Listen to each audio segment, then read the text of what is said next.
else to do.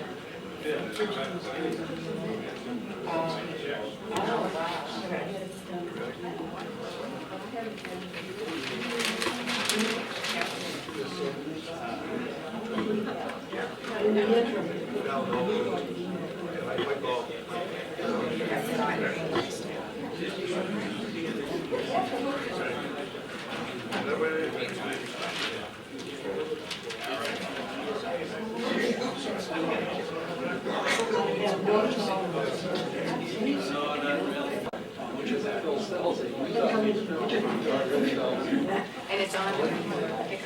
And they took 3 things.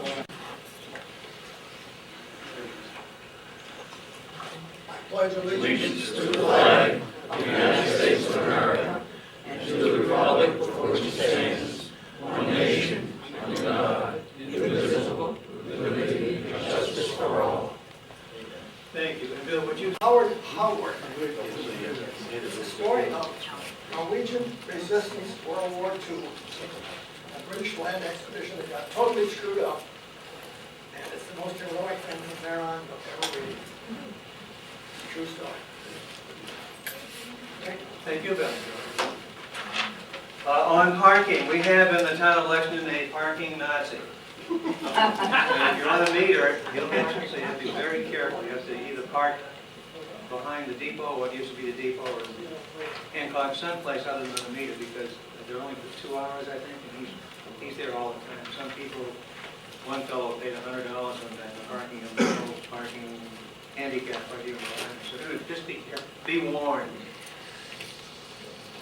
In the back of the room, we have Starbucks coffee. They very generously give us 40, 50 cups every time we meet.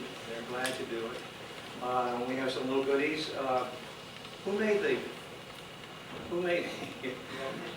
fudge, the brownies today? Thank you. And the cookies. I already have 2 of those in my bag. Thank you. The donut stuff up there is, we had a committee meeting at my house last Monday, and that's the remains of the meeting. My wife didn't want it in the house. So take it home, or it's going to go in the waste basket if you don't want it. How many people are here for the first time? Quite a few. Off to the right on the table, there are 3 things of import. First of all is the sign-in sheet. In fact, let me start passing that around. I spoke with a gentleman who was here the first time. He put his name on the mailing list, and all that does is get you a copy of our schedule. If you knew the fall of '08 schedule, I finished up last night. It should be in the mail, email it in about 2 weeks. So if you'd like to have that, it would just be identified. And if we cancel or something like that, this happened in, was it January, the cancellation was the snow? We can let people know by email. So I'll just pass that around if you'd like to add your name to it. So if you're already getting the email announcements from Phil. I'm sorry? If you're already getting the email announcements from Phil, you should get your schedule for the fall, correct? Correct. Correct. But if you don't have email, we can send it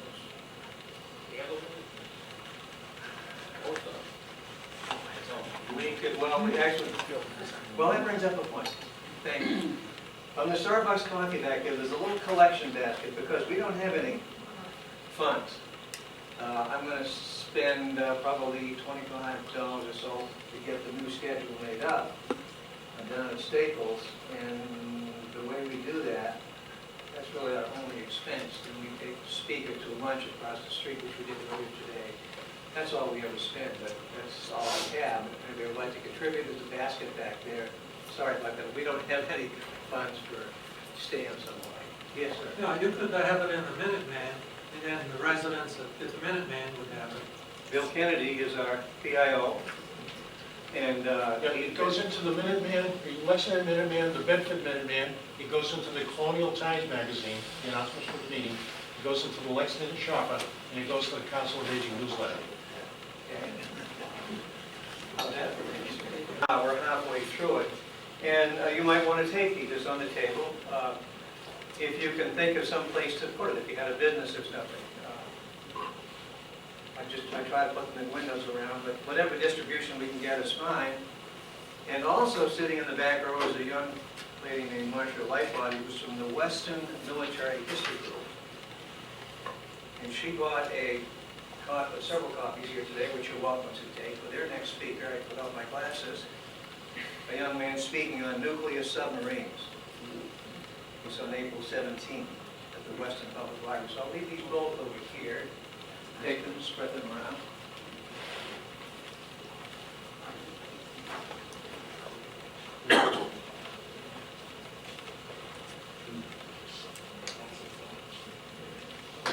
Any questions or comments? We're always up here yakking away, but people have thoughts and ideas. Anybody want to pass them on to the group? Yes, sir. Bill? Possibly anyone here who doesn't know that Patriots Day is Lexington's big day, come and enjoy. The reenactment's on the 21st, I think. Next one. 5:30 in the morning. Yeah, sure, I'll be there. I did that. The kids are grown and gone to it. Our speaker today is RonRosenthal. Who's question? I'm sorry, Tom. Bill, many of you may not know this, but a fellow who attended many of these meetings over the years, he was a World War II veteran as well as a Vietnam veteran. Bill Weiss passed away, I think, this over Easter weekend. And so I thought some of you may already know that, and most of you don't. He was a neighbor of mine in his, I guess, mid to late 80s, but pretty active guy. And that's Stern, if I wanted to say that, was white guy. Anyway. The way your microphone is now. I'm just trying to talk loud. You put that, I'll figure out everything. Our speaker today spoke to us last May, I think it was, on Jefferson Davis of the Confederacy. And he's speaking today on, if you can pronounce that middle word there, you find out what it means, on advances made in medicine through military efforts, actions, whatever, the necessary, whatever happened to be done. And Ron, I found out today, is going to speak to us in sometime next spring on the U.S. Navy. So we'll hear about that. Hello, Walter. Ladies and gentlemen, RonRosenthal.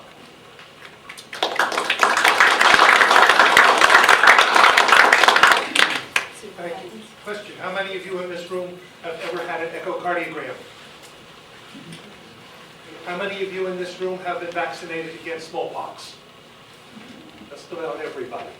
Those are two things we take for granted, so much so that smallpox is now, quote, eradicated, unquote, and yet their widespread use came about as a result of war. Echocardiography, echocardiograms are based on sonar technology that was used during World War II for finding and tracking enemy subs. Smallpox vaccination got its first wide test in the Continental Army when George Washington ordered that soldiers be inoculated against smallpox. Now, this wasn't army-wide, and the techniques were extremely crude and extremely dangerous. But nonetheless, those who were inoculated and survived, some people got smallpox and died as a result of the inoculation. They never got the disease again. If we go back to ancient times, to recorded history, wars have been going on, and people have been getting injured, and advances in medicine and surgery have come about as a result of that. And if we go far enough back to ancient Egypt, Imhotep, this is supposedly what he looked like. Imhotep is considered to be the first physician, the first individual who devoted himself to the care and treatment of the sick and the injured. Imhotep was supposedly the mortal son of the gods Isis and Ptah. The Egyptian gods, like the Greek gods, could adopt mortal forms. They could appear in human forms, as did Imhotep, who supposedly described some 200 different diseases. Well, he also served the pharaoh, and served the pharaoh's armies, and began the study of what we would call military surgery, and so forth. But that goes back at least to Imhotep. We know that the first operation in surgery first operations all came about as a result of wars, with one possible exception. The oldest operation in surgery, many people believe, is amputation. Others believe it is circumcision, which has nothing to do with war, but which goes back to the time of Abraham at least. Don't know. That is another one of those questions that will never be answered. And of course, this vase, this is on a vase from ancient Greece, and even before, and there's somebody, and that is a prosthesis. This guy had survived an amputation. So this goes back, way back, as far as we know. And the early operations were devoted to war, the extraction of projectiles. This is Aeneas, supposedly, from the Trojan War, and there is someone trying to pull an arrow out of his thigh. And there is a goddess hovering over. Even then, the relationship of injury, illness, and deity, whoever the deity happened to be, was established. And as we will see, continued for thousands and thousands of years. Presumably, he was able to get this out. Presumably, Aeneas did survive, of course. And presumably, it was through the help, not just of him, but of her as well. Now, there was no organized medical service in any of these armies. The soldiers were each their own medics, their own took care of them. This is also from the Trojan War. That is Achilles, and that is Patroclus, and Achilles is bandaging the arm of Patroclus, having just pulled an arrow out of it. And if you look carefully at this picture, you will see that, among other things, it is anatomically correct. This picture, by the way, was adopted as one of the logos for the American Association for the Surgery of Trauma, and then was discarded because it is so frank and so revealing. And instead, a more politically correct view of a ship and an airplane and guns was used. The Romans were the first to come up with the idea of some kind of battlefield treatment. Hippocrates said, quote, "He who would be a surgeon should first go to war," unquote. Hippocrates, of course, is considered by many to be the father of modern medicine. He described care of fractures. He described management of wounds. He described diseases.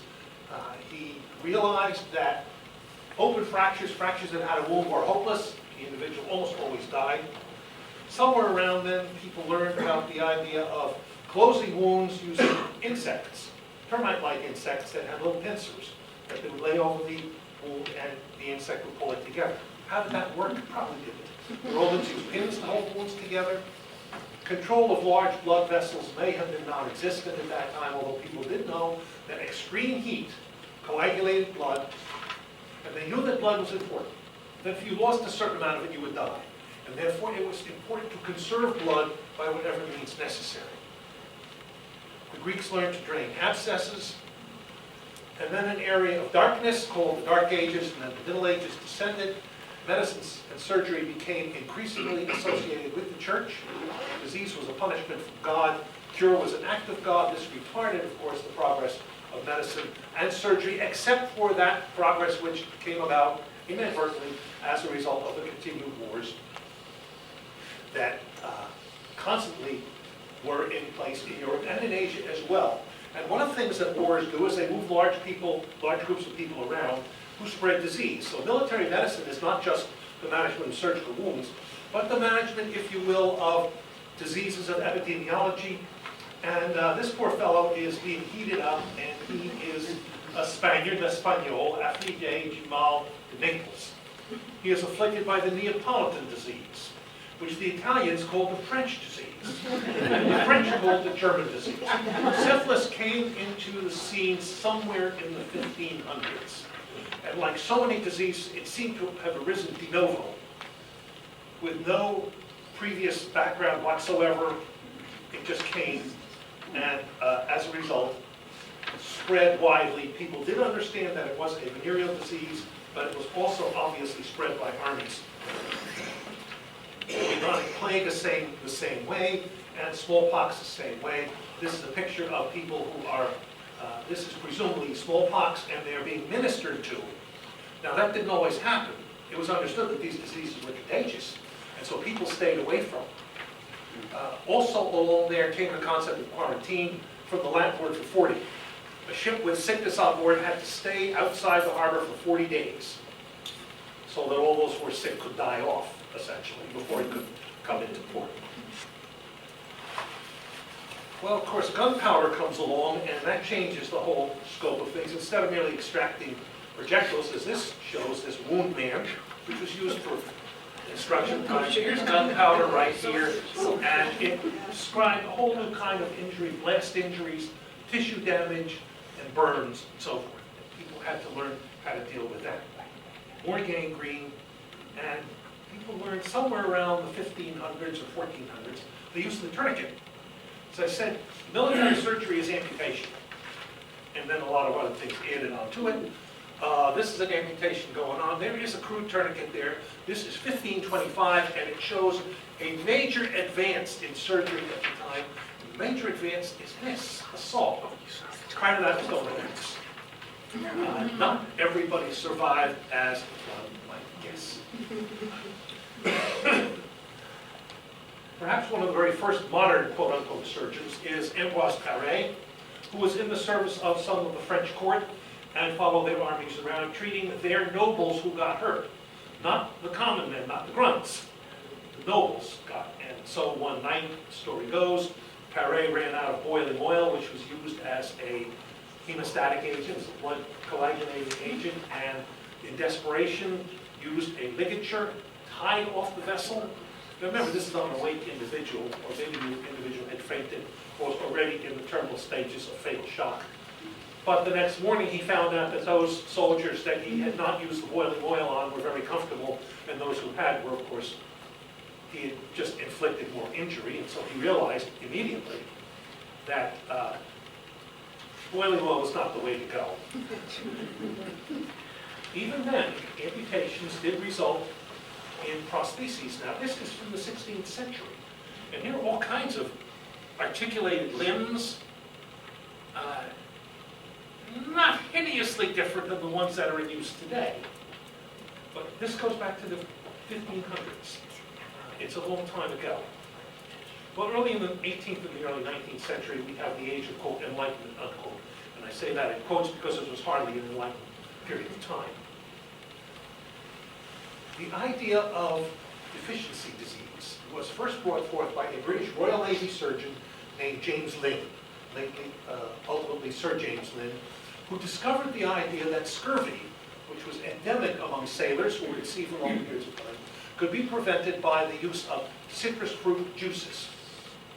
And so he had all his ships, and the British Navy picked this up, stocked with all the citrus fruits they could get. Since the British had a major presence in the West Indies, where limes grew, they had lots of them.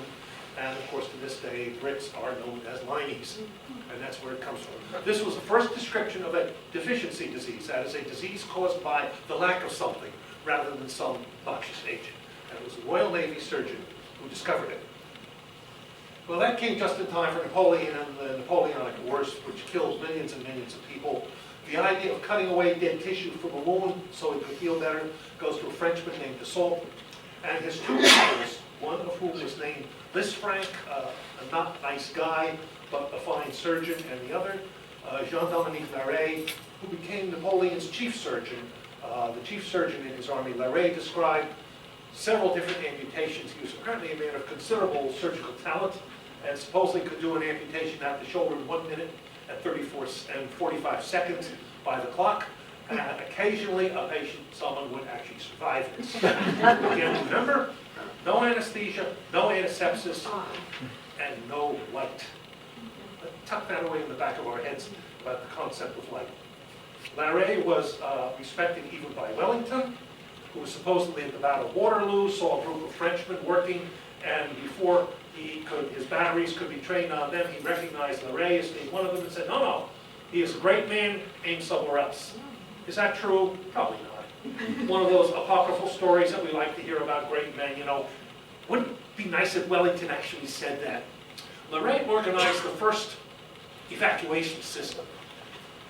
If you look carefully, that's his ambulance on it. This painting is made, it's somewhat overwrought, of the crossing of the Berezina River on the retreat from Moscow in 1813, when the Russians are here shooting at the French. The French are trying to get across the river on these two bridges. Some of them can. It looks like they're walking across, but they're not. The Frenchmen who jumped into the river Berezina all drowned, as did their horses and anything that went with them.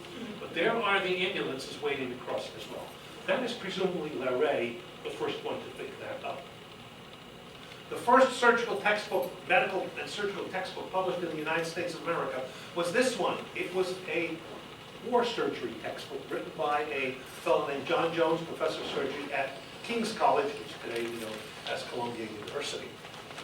The Revolutionary War simply continued to use the techniques of the day. These are some of the surgeons' manuals, and these are some of the tools or instruments that were used at the time.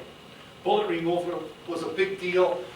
You had to get the bullet out. Today we know that's not necessarily true. In fact, it is rarely true as a matter of fact. After the Revolutionary War, an army surgeon on the frontier brought to his doorstep a Frenchman who had been shot in the stomach and had a gaping hole in his stomach, and he assumed he would die, but he didn't. This stomach hole became a fistula, through which the surgeon, whose name was William Beaumont, could observe gastric juices and became one of the first people to actually study gastric physiology at his forlorn army outpost somewhere in what is now present-day Michigan. In 1852, a Belgian surgeon named Antonis van Matthesen discovered the idea of using plaster of Paris as a dressing, as an immobilization for immunity. Now, van Matthesen was a Belgian in the service of the Austrian Emperor in the war of, one of the wars that ultimately allowed Italian unification against the French under Napoleon III. Okay, so here's a Belgian working for the Austrians who are fighting the French because some people in Italy wanted to be united.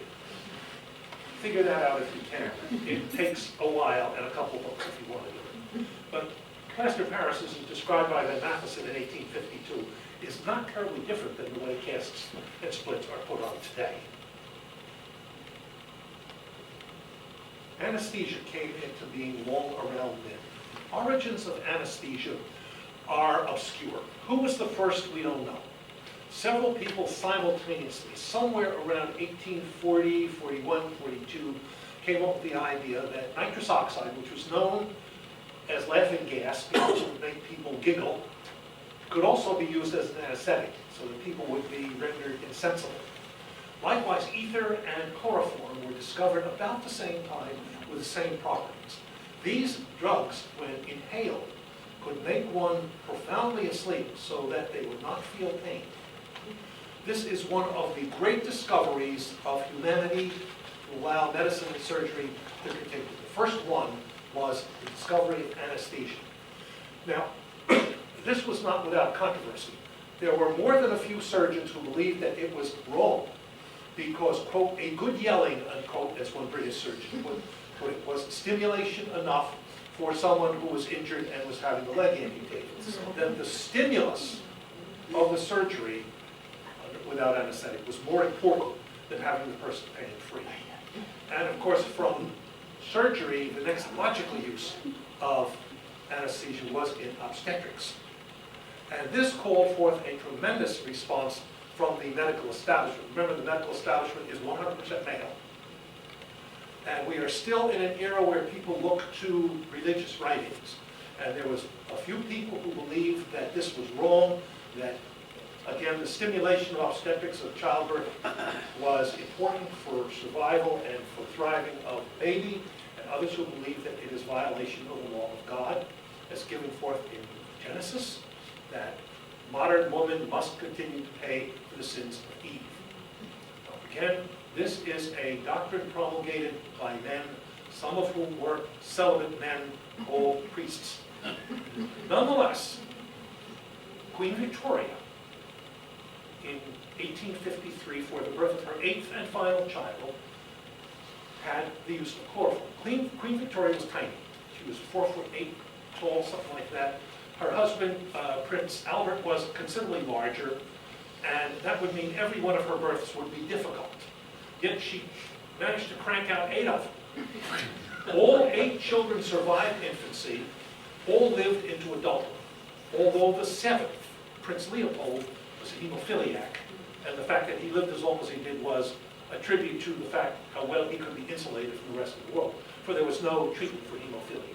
And this is a picture of the anesthesia machine of the day. There's chloroform in here. Now, look at the young woman. This woman, although it's not identified, this is an American textbook, there's a striking resemblance to Victoria at that time. The clue is the eyes. Victoria was close to being exophthalmic. She had very large, bulging eyes. And all the pictures of her show that from when she was a very young woman to she was a very old lady. So this is clearly supposed to be Queen Victoria. Well, if it's good enough for the Queen of England, my God, it must be good enough for me, or for my wife, or et cetera, et cetera.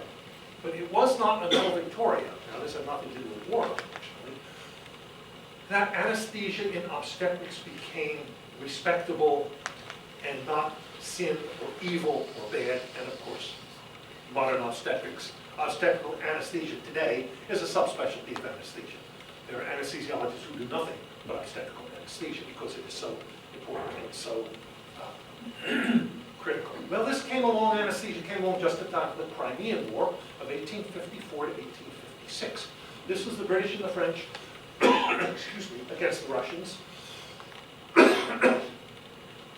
And it saw large armies being transported to the Crimea, a little peninsula jutting into the Black Sea off the southern coast of Russia, into the Black Sea, and set up hospitals. And this is the kind of picture that was sent back to the folks back home in London. Crimean War hospitals did not look like this. One, they weren't this well lit. Two, they weren't this clean. Three, they weren't this empty. Four, they weren't this orderly. Five, they weren't this organized. And six, they were madhouse. And soldiers died by the thousands, far more from disease than from injury. It was the work of this very famous woman, Florence Nightingale, who was not a nurse. She was an organizer, she was an administrator, she was a cleric, she was a writer, she was many things. She's one of the most remarkable women that ever lived. She was not a nurse. Nonetheless, she was able to figure out and convince the British authorities that the hospitals would be a lot better off, fewer people would die, if the hospital was built on the hill, above the sewage, rather than on the bottom of the hill. And for this, she, of course, is recognized as the founder, if you will, of modern nursing. There's some suggestion that the French army and the Crimean War organized the first ambulance companies. That's probably not true. It goes back before. There was Larrey, likewise a Frenchman, who did it some 40 years before.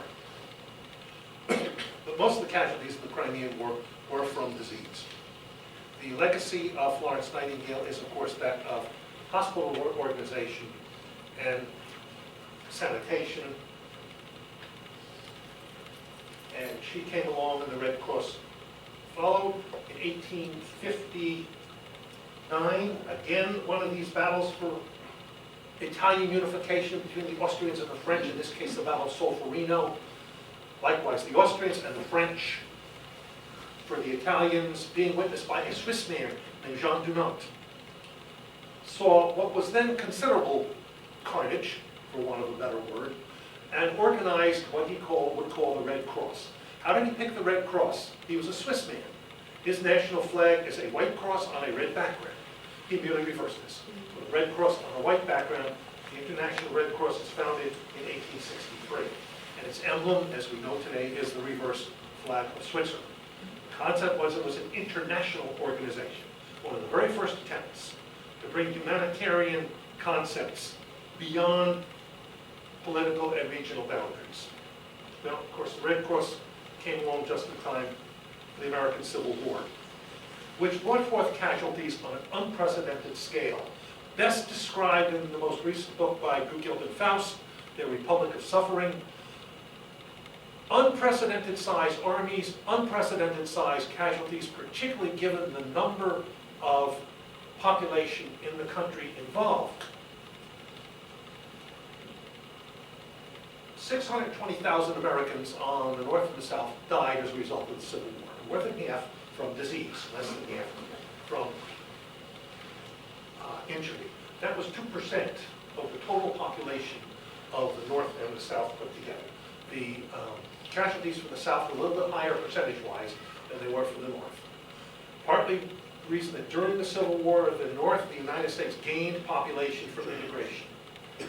Many immigrants realized that the easiest ticket to citizenship was to put on a blue suit. Let's say U.S. Army on it.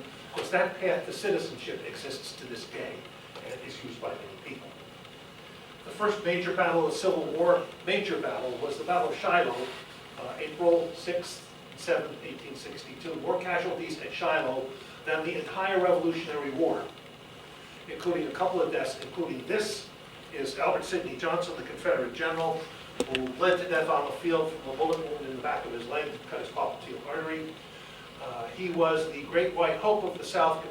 Jefferson Davis pinned all the hopes of the South on Sidney Johnson, and they died with him in April 1862.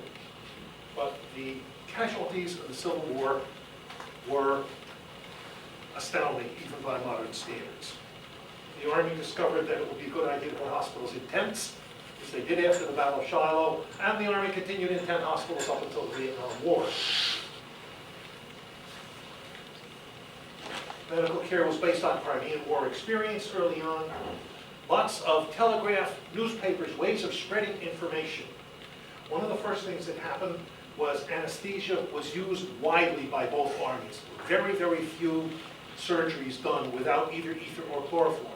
Both the Union and Confederate forces had access to this. Chloroform was easier to transport, it wasn't as volatile, and it wasn't flammable. Ether, on the other hand, was far safer. The margin of safety between adequate anesthesia and lethal anesthesia with ether was far greater than it was with chloroform. Nonetheless, the two were used pretty much equally. Chloroform more, simply because it was easier to do. Once again, the major operative procedure done on Civil War soldiers was amputation. This is the Battle of Fredericksburg, December 1862. The battle's going on over here. This is Mary's Hill. These are the Union reinforcements or reserves ready to go into the battle. These are sanitary commission wagons. This little house here, now what's going on here? These guys are working in their shirt sleeves outside. It's December. These guys got coats on. These guys got shirt sleeves on, and what's that? That's a leg, and that's a table, and what are they doing? They're amputating limbs. These are battlefield surgeons right up there, and why are they outside in December 1862? It's cold. But what is there outside that there isn't inside? Light. Light was a major, major problem, or lack thereof, until the discovery of electric lighting and its use in hospitals.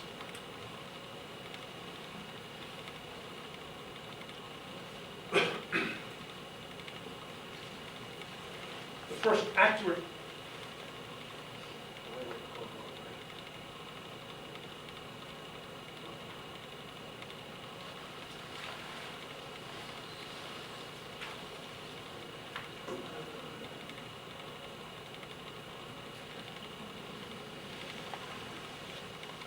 I said, were the major operation done. Everybody did amputations, and some surgeons, many surgeons, got quite good at it. The survival rate from amputations improved, even though there was no antisepsis. Just the fact that there was anesthesia and surgeons could work a little bit more slowly, could make sure the vessel got tied off correctly and didn't break loose an hour later when the guy woke up, allowed many survivals. Above-knee amputations in the Civil War had a total survival rate of something like 40%, which is remarkable, considering that even 50 years earlier, that operation was almost uniformly fatal. One of the more famous survivors of the above-knee amputation is the Confederate General John Bell Hood, who survived an above-knee amputation from Gettysburg, who almost lost an arm from a wound at Chickamauga some 2 months later, and survived to lead the Confederate armies at the battles of Franklin and Nashville. To Hood is the dubious distinction of being the only Civil War general who not only lost the battle, but lost the army. The Army of Tennessee, after the Battle of Nashville, ceased to exist. It was the first and only time during the war when the defeated army was destroyed and never took to the field again. And that is General Hood. Was it because his judgment was impaired, because he was taking large doses of opiates, because of the various phantom pains that he and everybody else had who had amputations? Don't know. Or was he just kind of a crazy guy who Jefferson Davis liked? Don't really know. Well, we've known all the time through history, if the leader likes you, you may get farther ahead than you might otherwise if the leader didn't like you.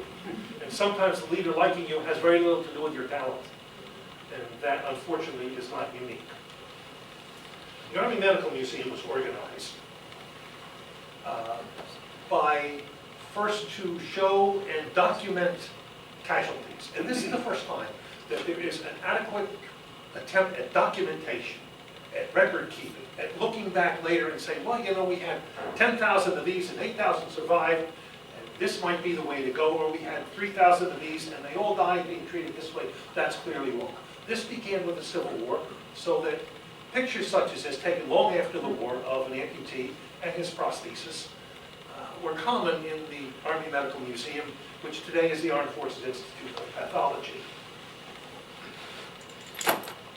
Sanitation, well, we learned a little bit something from the Korean War, although nursing as a profession was still not respectable.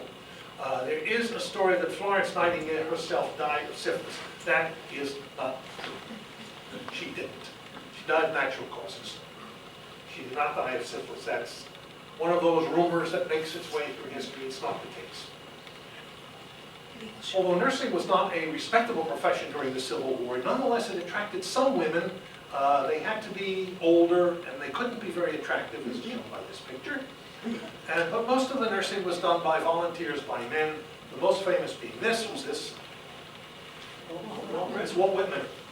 And another was Louisa May Alcott, who served as nurses, who joined Army hospitals and did the work of nurses. Now,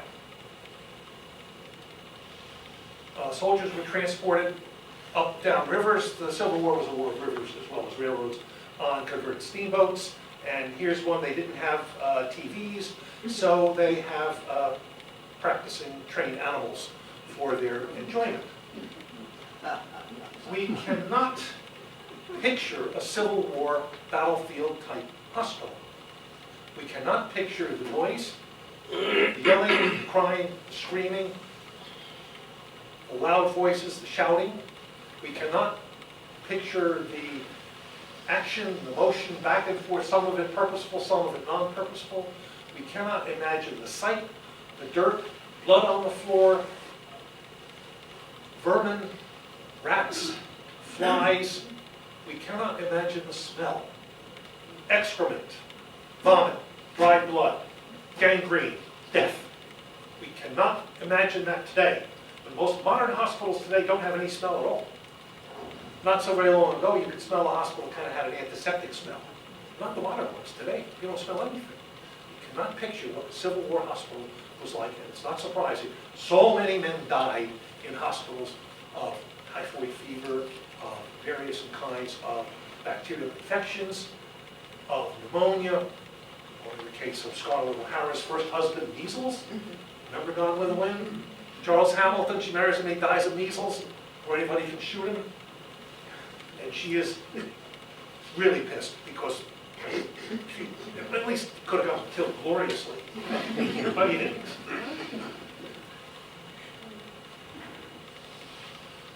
Let's stop at the Civil War, and let's go and take a 10-15 minutes, and then we'll finish up after that. I have learned myself that an hour is the maximum amount of time, actually 45 minutes is better than most people beyond, say, the age of just sitting for any length of time without needing to do something. But let us pick this up.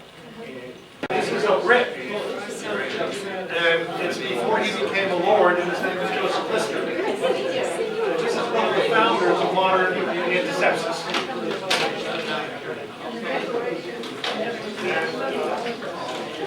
Antiseptic surgery. We're all ready to go, by the way, folks. You want it?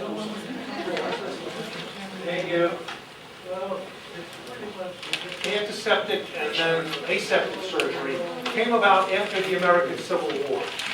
The idea that there were these microorganisms, little things, called bacteria and fungi that could cause disease and could be eliminated by various and sundry different chemicals, much of whom we've since realized are extremely toxic.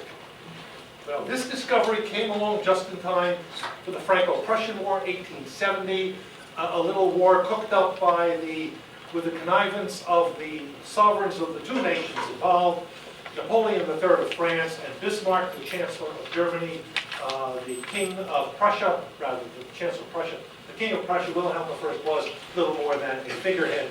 Bismarck was the ruler of Prussia, as he would later become the ruler of Germany. And both sides entered the war with great joy, great enthusiasm. The Germans had a leg up. Much of the early bacteriological work was done in Germany, and the Germans were good learners. And under the control of Theodor Billroth, who would become one of 4 surgeons to be awarded the Nobel Prize in Medicine, only 4.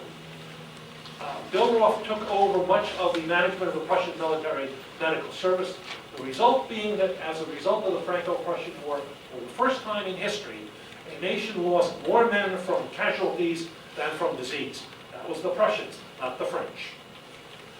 The French were very different, of course. They lost the war, their armies were bottled up, they were surrounded, they surrendered, the emperor surrendered, he was driven off to exile, etc., etc. One good thing did come in the Franco-Prussian War. This fellow, who was a young regimental cook for a French cavalry unit, when they were besieged at Sedan, prior to the abdication of the emperor, there was no food. So they did what armies have done since the dawn of time. They started eating their horses. Well, being a cavalry unit, they had lots and lots of horses. This young fellow was one of their cooks. And he thought up the idea of not just merely cooking the horse meat, but pouring cognac on it and serving horse meat flambé and so forth. Because remember, the French army may run out of meat, and they may run out of bullets, but they will never run out of cognac. This is Antoine Escoffier, later to become one of the great chefs. Escoffier got his start as a chef, as a regimental cook during the Franco-Prussian War.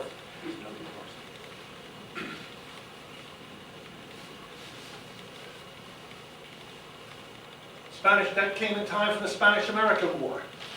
People learned how to make canned food. Unfortunately, they didn't learn how to get all the salmonella out of the cans first.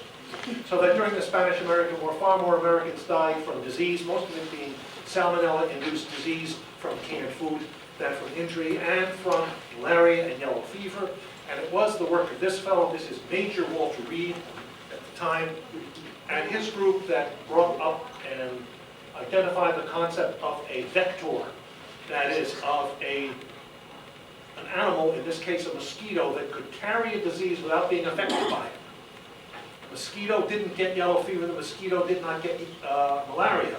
He did not get sheep, because it was the females. So she would transfer it from person to person, or from person to animal, or animal to person, or so on and so forth. Walter Reed who made this discovery, and this of course was used in the cleaning up of the Panama Canal Zone and allowing the Panama Canal to be built.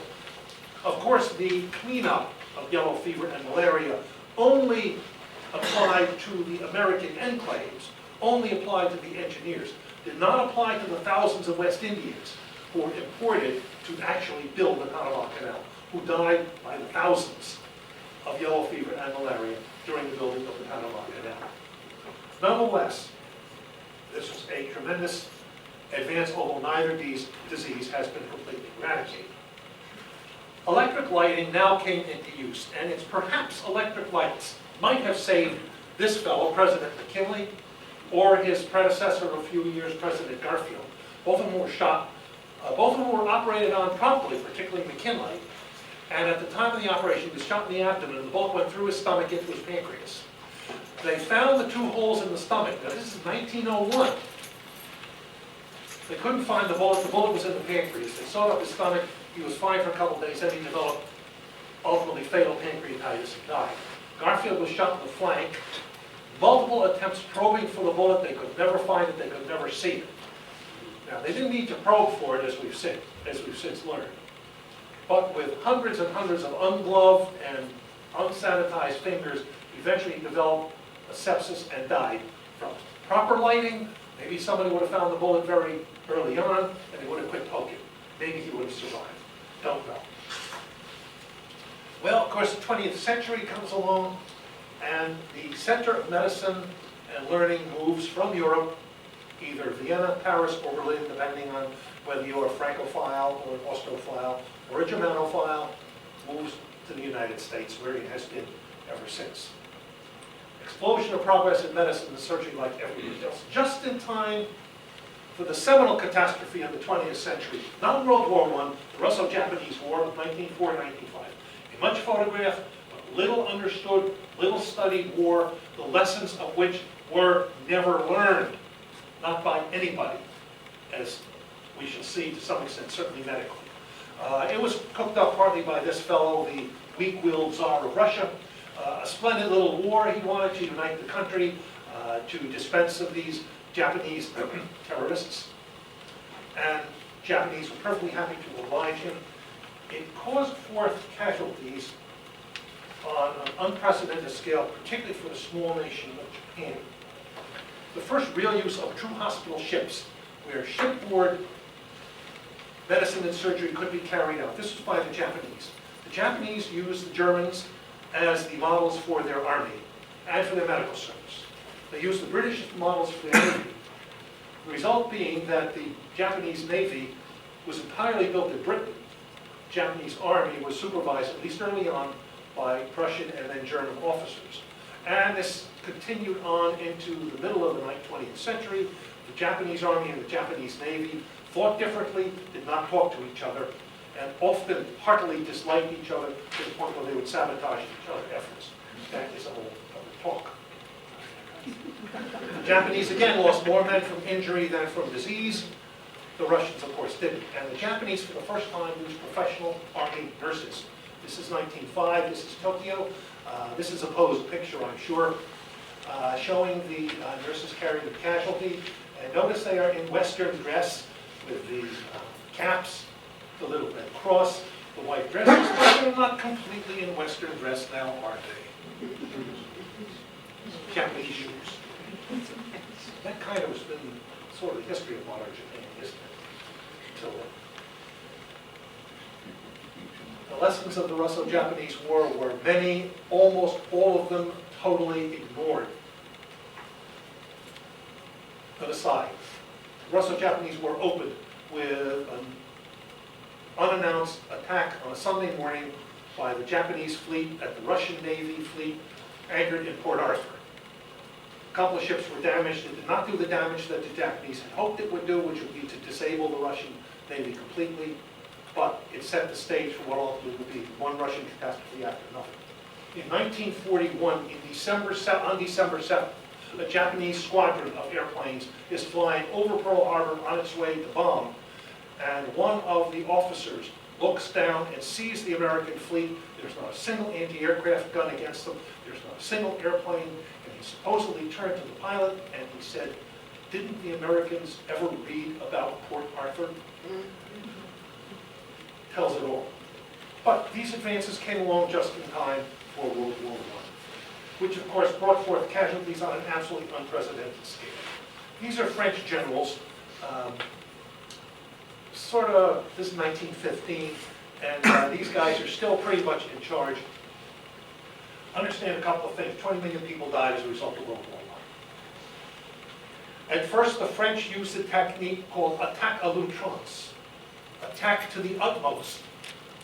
Élan vital, your élan, your zeal will be irresistible, they told the soldiers. That is, your zeal will be greater than German machine guns.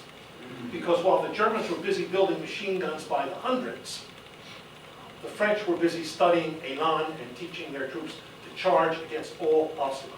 The result being that the French would lose 1.2 million people killed, dead as a result of World War I. That is 3% of the total population of France. Total population. The French would call up a total of 5 million men, mostly into the army and then to the navy. Of those 5 million men, 4 million would be casualties, 80%. And of those 4 million, 1.2 million of them would die.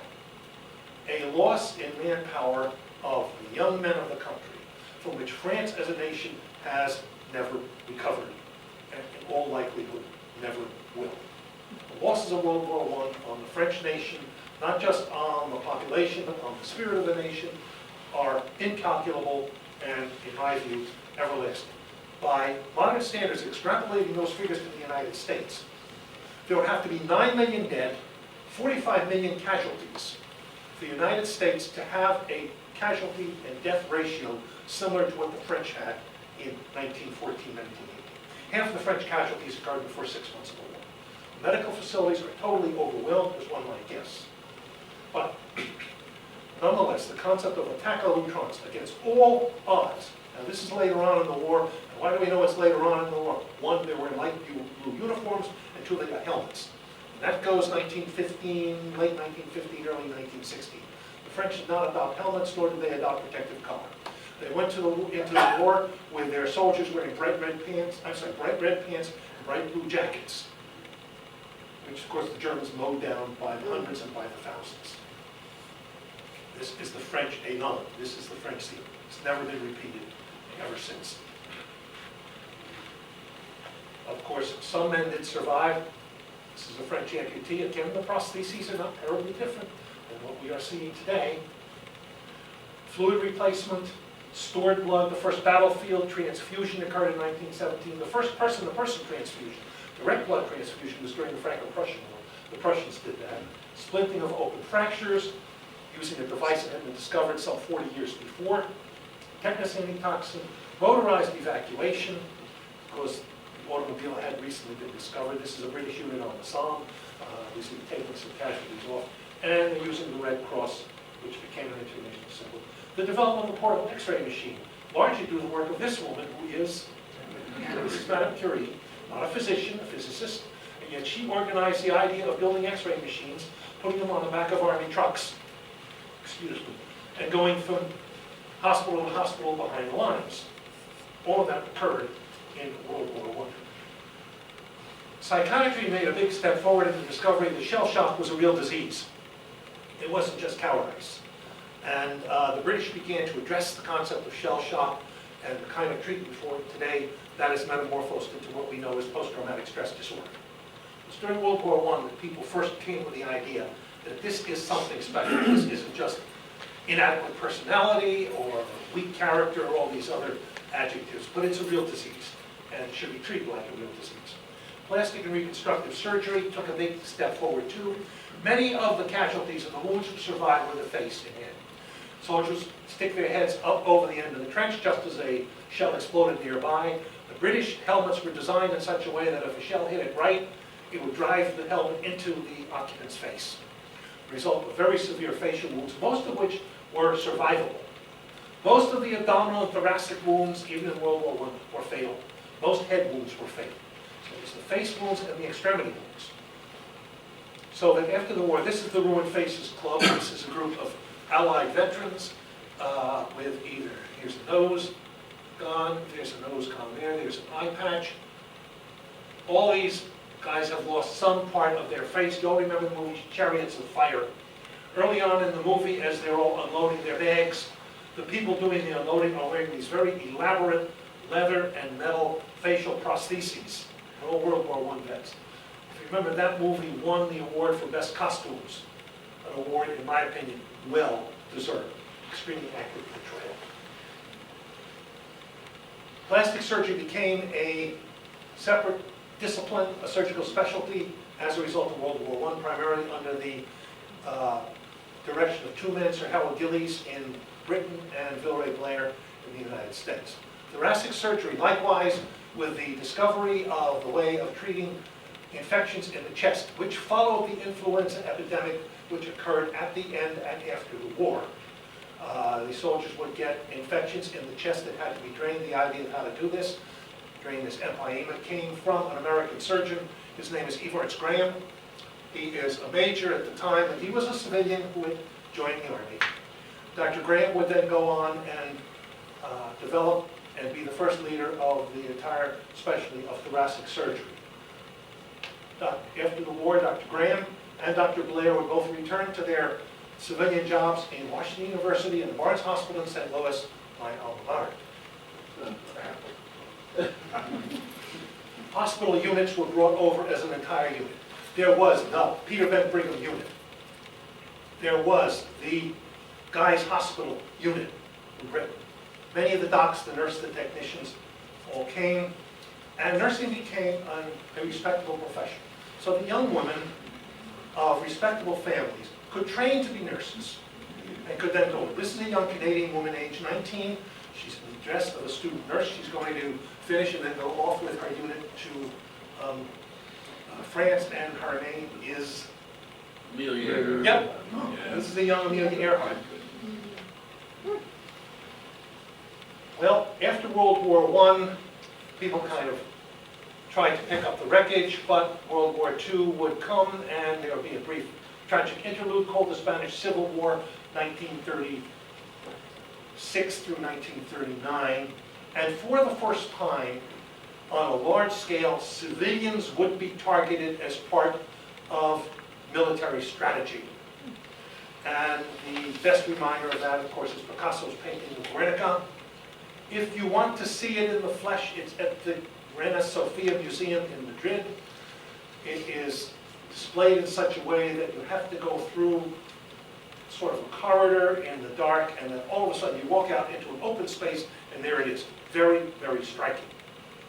The idea of the war on civilians, Spanish Civil War. The Japanese picked it up right after that when they started bombing Chinese cities, Nanking, and what was it, Hankow, and of course it was moved on since then. New treatments for osteomyelitis were thought up during the Spanish Civil War. There were improvements on treatment of World War II, of World War I. Well, of course, this came in time for World War II. And when we talk about World War II, well, this picture immediately comes to mind. This is Yusuf Karsh's famous portrait of Churchill in 1942, the one that I think most people, when you think of Churchill, this is what we like for things to look like. But this was a clear war on civilians. There was no scruples whatsoever about military targeting of civilian populations for either terror bombing, destroy the will of the people, or destroy the facilities of the city, or all of the above. The concept of what's called the crush syndrome first came from the Blitz in London. There's a casualty being carried out where if a limb was crushed under a falling wall, for example, and no fracture occurred, nonetheless, the person would go into kidney failure and die. And realized that this was because the crush injury released from the damaged muscle toxins, rhabdomyoglobins they're called, that plugged up the kidneys. So that the treatment of this was fluid overload, basically constant flushing through the kidneys. That was learned during World War I, World War II. Frontline surgery in World War II really was relatively uncommon. It was limited to very quick operations such as completion of amputations, or occasionally tying off a major blood vessel, and it was done in tents like this. This is somewhere in Italy, 1943. Most of the surgery and the major care was done in fixed hospitals. Let's see if I can go back. Behind the lines, which were always put in existing buildings, either an existing chateau or an existing hotel, or sometimes even an existing hospital. And they were given names. 21st General Hospital happens to be the Barnes Hospital Unit for St. Louis. Once again, my alma mater, got to put a plug in, because here I am in Boston, and I do not have any Boston pedigree whatsoever, which I consider a source of considerable pride. Right. Nurses now, for the first time, could join the Army. Nurses could become regular Army officers. Widespread use topical penicillin, sulfa drugs, these had been discovered before the war. Blood components, plasma. Burn improvements, interestingly enough, many of the burn improvements from World War II came as a result of the civilian economy, primarily from the Coconut Grove fire in April 1942, where 400 people died. And those that survived were treated by necessity, open method, and weren't swathed in bandages. And this technique was later adopted by the military and stood use when major burns again became a problem in 1945 with the kamikaze attacks. Kamikaze was the most effective weapon the Japanese had against the United States Navy. Kamikazes caused more casualties, more ship destruction than any other weapon that the Japanese had. Much of it was due to burns. Hand surgery, amputations, new prostheses, concepts of hand rehabilitation, new treatment for fractures, the use of what's called an intramedullary nail, pioneered by this fellow. This is a German named Gerhard Puncher, who was assigned to the Luftwaffe, and in 1940 was able to use his device, which looked like this. on injured Luftwaffe pilots so they could get back in their messagements within 2 weeks. And what you see it's a metal nail going right down the middle of the column. This is just a femur, and it's put in from here and driven down the middle of the nail. That stabilizes it as an internal spring, allows these guys to get up on crutches, and some of them got back in their cockpits. So that in Churchill's words, quote, we had to shoot them down a second time. Plastic surgery, cardiology, the echocardiogram is the result of so much new ideas of rehabilitation, and near the end of the war, airlifting. This is a casualty being loaded into a C-54 Skymaster. That is the military equivalent of the DC-4 transport. But the legacy of World War II is not only that, it is civilian devastation, a blitz. This famous picture of St. Paul, intact among the flames of London in December 1952, is echoed by this picture of Dresden in February 1945 after the combined Anglo-American firebomb raid, which reduced the city essentially to rubble and ashes. This is used in the church, one of the few intact churches, looking over this destruction. And this is a picture drawn by a Japanese schoolchild after Hiroshima. There are the flames, people leaping from the bridge into the river to try to escape. Their clothes have all been burned off. There are many such pictures of Hiroshima drawn by Japanese schoolchildren. Of course, the improvements in World War II, particularly of rapid airlift and rapid transportation, came just in time for the Korean War, 1950 to 1953. A mere 33,000 Americans died as a result of the Korean War. We do not know how many Koreans. Vascular repair in the field, putting arteries together, which had originally been thought up by a Frenchman named Alexis Carrel, for which he won the Nobel Prize. He was the second surgeon to win the Nobel Prize in medicine, was used for the first time in battlefield hospitals. This is kind of what it looked like. There's the fracture there. You can see a broken piece of bone. The artery was cut. This is down the back of the knee. This is similar injury to what killed General Albert Sidney Johnson in Shiloh. And this is a repaired artery. This is an arteriogram going through this vein graft. That's traction. And fracture is going to be treated in traction, which is how they were done at that period of time. Improvements in mobile hospitals, MASH, you've all seen the movie, and the reruns from the TV series keep coming back. Air evacuation. More interest in psychiatry, brainwashing. Remember,